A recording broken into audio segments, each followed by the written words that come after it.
Ознакомительное видео. Дверь для камина усиленная с термостеклом и регулировкой подачи воздуха. Ну вот показываю. Хорошая качественная усиленная петелечка стоит здесь. Очень хорошая качественная сварка. Дальше регулировка подачи воздуха. Ну, тут просто видно. Вот открываем, закрываем. Регулируем подачу воздуха. Стоит ручка. Все удобно открывать, закрывать. Сейчас вот я ее открою немножко. Тут просто так плохо видно. Вот я открыл. Теперь размер по раме. Посадочный размер по раме получается в ширину вот здесь вот 605 миллиметров, ну 60,5 сантиметров, и высота вот в этой части 475 миллиметров. Ну, в общем, как раз под хороший стандартный проем 610 на 490. В принципе, под стандартную кладку, семирядку.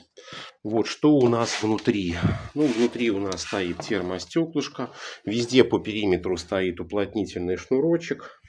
Вот здесь это видно. И под стеклом в том числе стоит уплотнительный шнур. За исключением верхней части. В верхней части он не стоит. Ну, фрагментарно стоит.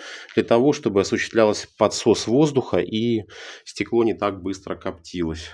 Вот везде под крепежом стоят прокладочки. Не знаю, здесь видно, не видно, но они стоят, тем не менее. Вот хороший правильный крепеж. Стекло не бренчит, но при этом как бы дышит немножко. Все, ну что еще показать? Здесь мощная подложка на раме, защита от деформации, металл четверка, есть уже крепежное отверстие. Все.